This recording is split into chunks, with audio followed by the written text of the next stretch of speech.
Tinrade na po ng Terra Firma Jeep itong si Kmar Carino sa Barangay Ginebra. Nireport na yan kahapon at pending approval to sa PBA. Pero sigurado naman tayo na maa-approvehan yan. Straight up yung trade, Kmar Carino for Ben Adamos. At marami ang naniniwala na ito'y ginawa ng Ginebra para makakuha sila ng mas malaki at mas legitimate na inside protector. Si Carino ay 6'8 at si Ben Adamos ay 6'6, so hindi sila nagkakalayo sa height. Ang pinakaiba nito ay yung estilo ng laro nila dahil si Kmar Carino, inside player talaga yan. Leading shot blocker yan ng PBA bago siya na-injure. At ito namang si Ben Adamos ay perimeter player. So ang kinakailangan ng Ginebra ngayon ay yung isang player na kaya magprotekta doon sa basket. Lalo na at malalaki mga imports ngayon. So yan ang dahilan kung ba't kinuha nila si Kmar Carino. Panalo Ginebra sa trade na to dahil si Ben Adamos ang taga na niya sa PBA wala pa rin napapakita, hindi talaga consistent. Samantalang to si Carino yung first season niya, yung rookie year niya, siya na leading shot blocker ng buong liga. Siya pa ang naging member ng all defensive team at all rookie team. So ang laking upgrade nito para sa Barangay Ginebra. At yan ang dahilan kung bakit siya ngayon ang kinukonsidera ng marami na magiging susunod talaga na big man ng Ginebra. Kaya nga itong deal na to talagang makakatulong yan para dito sa Gene Kings, lalo na at si Justin Brownlee ang import nila dito sa Commissioner's Cup na alam naman natin ay maliit ang lineup ng Ginebra kumpara do sa iba. Si Justin Brownlee 6'6 lang, 6'5. Yung mga import dito 7-footer. Sa pagdating ni Carino, lumaki yung frontcourt ng Ginebra. Meron kang Kmar Carino, Isaac Go, Norbert Torres, Troy Rosario at si Japet Aguilar. Ngayon mukhang may pansabay na talaga itong Barangay Ginebra dito sa mga ibang teams ngayon sa PBA, partikular na itong San Miguel at yung TNT. Kaya pwede na talaga sila na makapagsabayan doon sa mga malalaking mga import na maglalaro sa ngayon. At dahil tinrade ng Terra Firma itong si Kmar Carino sa Ginebra, ang tanong ng karamihan, si Jerick Ahanmisi kaya ay itetrade na dito sa San Miguel Beer at kapalit naman itong si Chris Miller. Ito kasing si Jerick Ahanmisi, yan ang naging leading scorer ng Terra Firma at marami nagsabi na hindi lang siya nagamit ng mabuti ni Coach Chito Victolero noon sa Magnolia. At nakita naman natin nung nalipat to sa Terra Firma kung gaano kahusay ito mag-score. Kaya nga ngayon mukhang itong si Jerick Ahanmisi ay itetrade na dito sa San Miguel dahil ang San Miguel naman naghahanap ng additional scorer na kanilang magagamit. At itong si Jerick Ahanmisi nga ang mukhang makakatulong sa kanila. Dahil itong si Ahanmisi, nakita naman natin 3 points, 4 points kayang-kaya nitong gawin. Kaya nga mukhang bagay na bagay talaga to dito sa San Miguel Beermen. Kung sakasakali itong si Ahanmisi, malaki maitutulong niyan dito sa San Miguel. Lalo na at minsan na hindi na consistent si Marcio Lassiter at pwede na rin napampalit ito kay Chris Ross bilang point guard. Kaya nga itong Ahanmisi for Chris Miller trade, sigurado malaki matutulong niya sa SMB. Ito naman si Chris Miller, mabibigyan niya ng pagkakataon na maglaro para dito sa Terra Firma at magkakaroon siya ng playing time.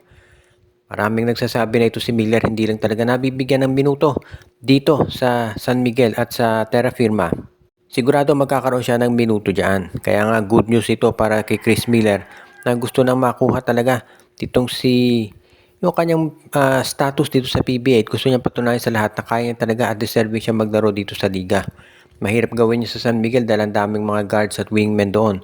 So dito sa Terra Firma, pwede na siya maglaro at ipakita sa lahat na siya talagang deserving na maging isa dito sa mga top players sa PBA. Kaya ito ang magandang abangan natin ngayon na gagawin talaga nitong si Chris Miller para dito sa koponan ng Terra Firma Jeep. Natalo ang Gilas Pilipinas sa New Zealand. Dikit yung laban pero sabi nga na sa bandang huli, talo pa rin. Maganda pinakita ni Dwight Ramos buong game at si CJ Perez, maganda rin yung scoring niya. Pati na itong kombinasyon nila Juan Gomez Teliano, si AJ Edu, Scottie Thompson, maganda pinakita. Problema rin talaga, nag-struggle si Justin Brownlee, 4 points yung na-score niya. At off-night day at hindi rin maganda na pinakita ni Junmar Fajardo at nito si Calvin Oftana. Marami ngayon nagsasabi na dapat na talaga magretiro ito si Fajardo dito sa international game. Dahil kahit all-time great siya sa PBA, pagdating sa international talagang hindi nababaga yung kanyang laro. Ito si Oftana, sabi nga ba dapat siguro si Justin Baltasar ang kinuha ng Gilas Pilipinas dahil mas maganda ata ang lalaroin ni Baltasar kumpara dito kay Oftana. So sa ngayon, tatalo ang Gilas at susunod natin makakalaban Australia.